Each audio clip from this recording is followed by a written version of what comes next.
விடுமுறை தினங்களை முன்னிட்டு தருமபுரி மாவட்டத்தில் உள்ள ஒகேனக்கல் நீர்வீழ்ச்சிகளில் குளிக்க ஆயிரக்கணக்கான சுற்றுலா பயணிகள் வருகை தந்தனர்.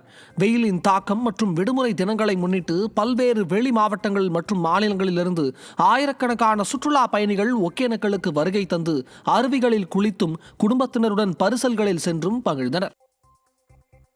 சேலம் மாவட்டம் மேட்டூர் அருகே உள்ள மாதையன் குட்டையில் பொதுமக்களின் பயன்பாட்டிற்காக அமைக்கப்பட்ட அம்மா பூங்கா போதிய பராமரிப்பின்றி கடந்த 2 ஆண்டுகளாக பூட்டி கிடப்பதால் சமூக விரோதிகளின் கூடாரமாக மாறியுள்ளது. சிறுவர் விளையாட்டு உபகரணங்கள் துருப்பிடித்தும் உடற்பயிற்சி நிலையத்தில் இருந்த உபகரணங்கள் திருடப்பட்டும் பூங்கா தற்போது சிதிலமடைந்து காணப்படுகிறது. பூங்காவை சுற்றி முட்செடிகள் வளர்ந்து புதர் போல் மாறியுள்ளதால் இது மது அருந்துபவர்களின் புகலிடமாக மாறியுள்ளதாக அப்பகுதி மக்கள் வேதனை தெரிவிக்கின்றனர். எனவே சம்பந்தப்பட்ட அதிகாரிகள் உடனடியாக தலையிட்டு சிதிலமடைந்த பூங்காவை சீரமைத்து பொதுமக்களின் பயன்பாட்டிற்கு மீண்டும் கொண்டுவர வேண்டும் என இப்பகுதி மக்கள் கோரிக்கை விடுத்துள்ளனர். செங்கல்பட்டு அடுத்த திம்மாவரம் பகுதியில் காய்கறி கடைக்குள் புகுந்த வெறிநாய் இளைஞர் ஒருவரை கடித்து குதறிய சம்பவம் அதிர்ச்சியை ஏற்படுத்தியுள்ளது. செங்கல்பட்டு மற்றும் அதன் சுற்றுவட்டார பகுதிகளில் வெறிநாய் சம்பவங்கள் அதிகரித்து வரும் நிலையில் நகராட்சி நிர்வாகம் தொடர் அலட்சிய போக்கில் செயல்படுகிறது. இதற்கு எடுத்துக்காட்டாக திம்மாவரம் பகுதியில் உள்ள காய்கறி கடையில் புகுந்த வெறிநாய் இளைஞரை கடித்து குதறியது. இதுகுறித்த காட்சிகள் வெளியாகி அதிர்ச்சியை ஏற்படுத்திய நிலையில் நகராட்சி நிர்வாகம் திருநாய்களை கட்டுப்படுத்த உரிய நடவடிக்கை எடுக்க வேண்டும் என மக்கள் கோரிக்கை விடுத்துள்ளனர். மதுரை மாவட்டம் வாடிப்பட்டி அருகே 2 ஆண்டுகளுக்கு முன்பு போடப்பட்ட மெட்டல் சாலை சேதமடைந்துள்ளதாக வாகன ஓட்டிகள் புகார் தெரிவித்துள்ளனர். குட்லாடப்பட்டி அருகிலிருந்து STR தோட்டம் செல்லும் மெட்டல் சாலை 2 ஆண்டுகளுக்கு முன் போடப்பட்ட நிலையில் தற்போது சேதமடைந்து கற்கள் பெயர்ந்து குண்டும் குழியுமாக காட்சியளிக்கிறது. இதனால் கடும் அவதிக்குள்ளாகி வரும் வாகன ஓட்டிகள் உரிய முறையில் சாலையை சீரமைக்க வேண்டும் என கோரிக்கை விடுத்துள்ளனர். நாமக்கல் மாவட்டம் அலங்காநத்தம் பகுதிகளில் உரிய விலை கிடைக்காமல் பூ விவசாயிகள் கடும் அவதி அடைந்து வருகின்றனர். எருமப்பட்டி, பொட்டிரெட்டிப்பட்டி, நவலட்டிப்பட்டி, கஸ்தூரிப்பட்டி பகுதிகளில் குண்டுமல்லி, ஊசி மல்லி பூக்கள் அதிகம் சாகுபடி செய்யப்படுகிறது. கடந்த 2 மாதங்களாக தினமும் 6 டன் பூக்கள் விற்பனைக்கு அனுப்பப்பட்ட நிலையில் தற்போது சுப நிகழ்ச்சிகள் இல்லாததால் போதிய விலை கிடைக்கவில்லை. மேலும் விவசாய பணி செய்ய ஆட்களும் கிடைப்பதில்லை. கனிமவள கொள்ளையால் நிலத்தடி நீரும் குறைந்து போனதாக கூறும் விவசாயிகள் இதனால் பூக்கள் சாகுபடியை கைவிடும் நிலைக்கு தள்ளப்படுவதாக வேதனை தெரிவித்தனர். எங்களுக்கு நிலையான ஒரு விலை கிடைக்கிறதில்ல. அது இல்லாமல் ஆட்கள் பற்றாக்குறை, பூ பறிக்க ஆட்கள் பற்றாக்குறை இருக்கு. இருந்தும் நாங்கள் விவசாயம் பண்ணிட்டு இருக்கிறோம். எங்களுக்கு இங்கிருந்து பார்த்தீங்கன்னா சென்ட் ஃபேக்டரிக்கு நிலக்கோட்டை வரைக்கும் நாங்கள் பூ ஏற்றுமதி பண்ணிட்டு இருக்கிறோம். காட்டுக்காரங்க எல்லாமே சேர்ந்து இங்கே மண்டி இருக்கு. எங்களுக்கு வாட்டர் சோர்ஸ் தான் ரொம்ப கம்மி. இப்போ அலங்காநத்தம் கொல்லிமலை அடிவார பகுதியில் இருக்கிறதுனால கொல்லிமலை அடிவார பகுதியில் கனிமவள திருட்டின் காரணமாக நிலத்தடி நீர் மட்டம் ரொம்ப கீழே போயிடுச்சு. திருச்சி மாவட்டம் மணப்பாறை அருகே கிணற்றுக்குள் தவறி விழுந்த 2 காட்டெருமைகள் நீண்ட நேர போராட்டத்தின் பின் மீட்கப்பட்டது. புத்தானத்தம் அருகே உள்ள காரைக்குளம் பகுதியில் 50 அடி ஆழமுள்ள விவசாய பாசன கிணற்றில் 4 காட்டெருமைகள் தவறி விழுந்துள்ளன. இந்த நிலையில் இதில் 2 காட்டெருமைகள் உயிரிழந்த நிலையிலும் மீதமுள்ள 2 காட்டெருமைகள் உயிருக்கு போராடி கொண்டிருந்தன. தகவல் அறிந்து வந்த வனத்துறையினர் மயக்க ஊசி செலுத்தி ராட்சச கிரேன் மற்றும் பொதுமக்களின் உதவியுடன் நீண்ட நேர போராட்டத்திற்கு பின் 2 காட்டெருமைகளை பத்திரமாக மீட்டனர். பூலோக கைலாயம் என்று போற்றப்படும் திருவாரூர் தியாகராஜ சுவாமி திருக்கோயிலில் பங்குனி உத்திர பெருவிழாவின் ஒரு பகுதியாக நடைபெறவுள்ள பிரம்மாண்டமான தெப்ப திருவிழாவிற்கான கட்டுமான பணிகள் மும்முரமாக நடைபெற்று வருகின்றன.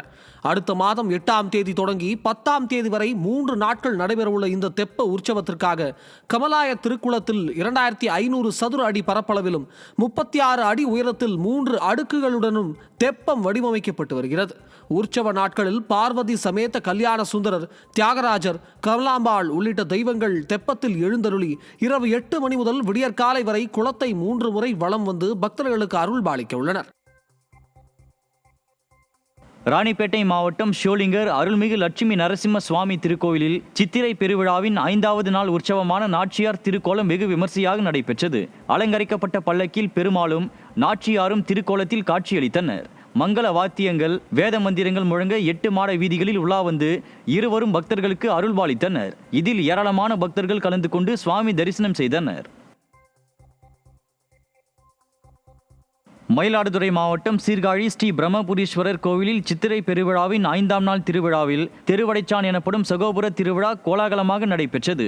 கடந்த 21ஆம் தேதி கொடியேற்றத்துடன் தொடங்கிய இந்த பெருவிழாவின் ஒரு பகுதியாக சிறப்பு அலங்காரத்தில் ரிஷப வாகனத்தில் பஞ்சமூர்த்திகளுடன் சுவாமி, அம்பாள் ஆகியோர் எழுந்தருளினர். மங்கள வாத்தியங்கள் முழங்க 4 மாட வீதிகளில் வலம் வந்த சகோபுரத்தை திரளான பக்தர்கள் வடம் பிடித்து இழுத்துச் சென்று சுவாமி தரிசனம் செய்தனர். திருநெல்வேலி மாவட்டத்தின் புகழ்பெற்ற குடைவரை கோயிலான வள்ளியூர் சுப்பிரமணிய சுவாமி திருக்கோயிலின் சித்திரை தேரோட்ட திருவிழா வெகு விமர்சையாக தொடங்கியது. கடந்த 18ஆம் தேதி கொடியேற்றத்துடன் தொடங்கிய இந்த உற்சவத்தின் முக்கிய நிகழ்வான 9ஆம் நாள் தேரோட்டம் நடைபெற்றது. இதையொட்டி சுவாமி மற்றும் அம்பாளுக்கு சிறப்பு பூஜைகள் மற்றும் அலங்காரங்கள் செய்யப்பட்டு தேரில் எழுந்தருளினர். பல்லாயிரக்கணக்கான பக்தர்கள் அரோகரா கோஷத்துடன் தேரை வடம் பிடித்து இழுத்தனர்.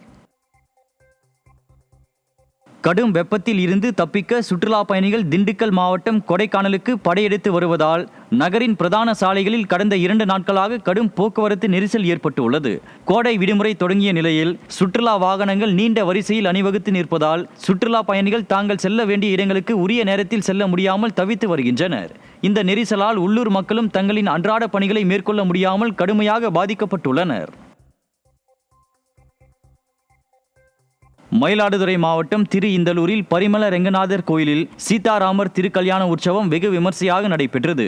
கோயிலில் ராமர் உற்சவம் கொடியேற்றத்துடன் தொடங்கிய நிலையில் விழாவின் முக்கிய நிகழ்ச்சியான சீதாராமர் திருக்கல்யாணம் நடைபெற்றது. பின்னர் ராமர் மற்றும் சீதா அலங்கரிக்கப்பட்டு ஊர்வலமாக வசந்த மண்டபத்தில் எழுந்தருளினர். இந்த விழாவில் ஏராளமான பக்தர்கள் கலந்து கொண்டு சுவாமி தரிசனம் செய்தனர்.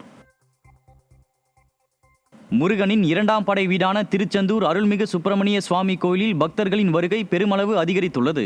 அதிகாலை முதலே வருகை தந்த பக்தர்கள் கோவில், கடல் மற்றும் நாழை கிணற்றில் புனித நீராடி நீண்ட வரிசையில் காத்திருந்து முருகப்பெருமானை தரிசனம் செய்கின்றனர். பொது தரிசனம், கட்டண தரிசனம் மற்றும் சிறப்பு வரிசைகள் என அனைத்து இடங்களிலும் பக்தர்களின் கூட்டம் அலைமோதும் நிலையில் சுற்றுலா பயணிகளும் கடற்கரையில் குடும்பத்தோடு குளித்து மகிழ்கின்றனர். நீலகிரி மாவட்டம் குன்னூர் நகராட்சியின் பிரதான குடிநீர் ஆதாரமான ரேலியா அணையின் நீர்மட்டம் கணிசமாக குறைந்துள்ளதால் அப்பகுதி மக்கள் குடிநீர் தட்டுப்பாட்டின் பிடியில் சிக்கி தவிக்கின்றனர். கடந்த கால பருவமழை மற்றும் கோடை மழை போதிய அளவில் பெய்யாததன் காரணமாக 43.5 அடி கொள்ளளவு கொண்ட இந்த அணை தற்போது 35 அடிக்கும் குறைவாக வறண்டு காணப்படுகிறது. இதனால் நகராட்சிக்கு உட்பட்ட 30 வார்டுகளில் வசிக்கும் சுமார் 2 லட்சத்திற்கும் மேற்பட்ட மக்கள் குடிநீர் தட்டுப்பாட்டினால் பாதிக்கப்படும் அபாயம் ஏற்பட்டுள்ளது. நிலைமை தீவிரமடைவதற்கு முன்பாக நகராட்சி நிர்வாகம் போர்க்கால அடிப்படையில் மாற்று நீர் ஆதாரங்களை கண்டறியவும் லாரிகள் மூலம் குடிநீர் விநியோகம் செய்யவும் நடவடிக்கை எடுக்க வேண்டும் என பொதுமக்கள் வலியுறுத்தியுள்ளனர். நாகை மாவட்டம் வேளாங்கண்ணி புனித ஆரோக்கிய அன்னை பேராலயத்தில் வார விடுமுறை மற்றும் கோடை விடுமுறையை முன்னிட்டு வெளிமாநிலங்கள் மற்றும் பல்வேறு மாவட்டங்களில் இருந்து ஏராளமான பக்தர்கள் குவிந்துள்ளனர். கடும் வெயில் நிலவுவதையும் பொருட்படுத்தாமல் குடை பிடித்தபடி பேராலயம், பழைய மாதா கோவில் மற்றும் கடற்கரை உள்ளிட்ட இடங்களில் பக்தர்கள் வழிபாடு மேற்கொண்டு வருகின்றனர். மேலும் பேராலய வளாகத்தில் மெழுகுவர்த்தி ஏற்றியும் சிலுவை பாதையில் மண்டியிட்டும் தங்கள் வேண்டுதல்களை நிறைவேற்றி வரும் சுற்றுலா பயணிகள் மற்றும் பக்தர்கள் வெயிலின் தாக்கத்தை தணிக்க குடும்பத்தோடு கடற்கரையில் குளித்து மகிழ்ந்து வருகின்றனர். கடலூர் மாவட்டம் சோழத்தரம் அருகே உள்ள புடையூர் கிராமத்தில் நள்ளிரவில் மூங்கில் புதரில் திடீரென ஏற்பட்ட தீ விபத்து அப்பகுதியில் பெரும் பரபரப்பை ஏற்படுத்தியது. குடியிருப்பு பகுதிகளுக்கு மிக அருகில் இருந்த அடர்த்தியான மூங்கில் புதரில் தீ மளமளவென பரவியதால் வீடுகளில் உறங்கிக் கொண்டிருந்த பொதுமக்கள் கால்நடைகளை பாதுகாப்பான பகுதிக்கு கொண்டு சென்றனர். தகவல் அறிந்து வந்த தீயணைப்பு துறையினர் சுமார் 1 மணி நேர போராட்டத்திற்கு பிறகு தீயை கட்டுக்குள் கொண்டு வந்தனர். கோடை காலம் என்பதால் காய்ந்த மூங்கில்கள் உரசி தீப்பற்றி கொண்டதா அல்லது யாரேனும் தீ வைத்தனரா என சந்தேகம் எழுந்துள்ள நிலையில் இதுகுறித்து விசாரணை நடைபெறுகிறது. நீலகிரி மாவட்டம் முதுகை அருகே உள்ள ஃபார்சன்ஸ் வேலி சரகத்திற்கு உட்பட்ட வென்லாக் டவுன் பாதுகாக்கப்பட்ட வனப்பகுதியில் கடந்த 15ஆம் தேதி ஏற்பட்ட காட்டுத்தீ கடுமையான வெப்பம் மற்றும் பலத்த காற்றினால் கட்டுக்கடங்காமல் வேகமாக பரவி வருகிறது.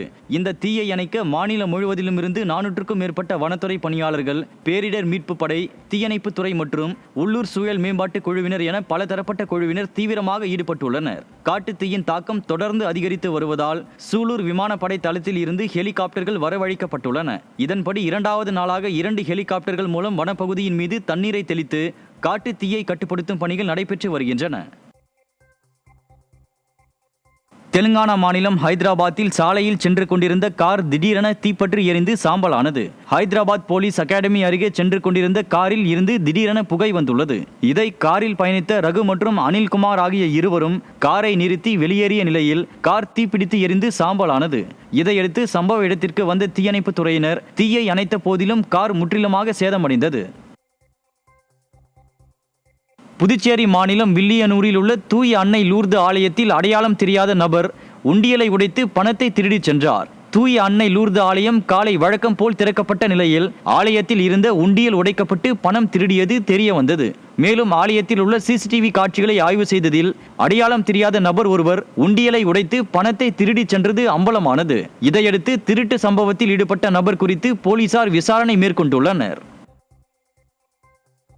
மதுரை திருமங்கலம் அருகே சேதமடைந்த மேல்நிலை நீர்த்தேக்க தொட்டியை அகற்ற பொதுமக்கள் வலியுறுத்துகின்றனர். நேசநேரி ஊர் மந்தையின் நடுவில் உள்ள மேல்நிலை நீர்த்தேக்க தொட்டியின் அடிப்பாகம் மற்றும் சுற்றுப்புற பகுதிகளில் சேதமடைந்து கான்கிரீட் கம்பிகள் தெரியும் வண்ணம் சிமெண்ட் பூச்சிகள் பெயர்ந்து உள்ளன. தொட்டியை சுற்றிலும் மக்கள் நடமாட்டம் எப்போதும் உள்ளதால் ஏதேனும் அசம்பாவிதம் நிகழும் முன் பழுதடைந்த தொட்டியை அகற்றிவிட்டு தரமான பாதுகாப்பான மேல்நிலை நீர்த்தேக்க தொட்டி அமைக்க கிராம மக்கள் வலியுறுத்தியுள்ளனர். அதுவரை தங்களுக்கு முறையாக குடிநீர் வழங்கவும் வேண்டுகோள் விடுத்துள்ளனர்.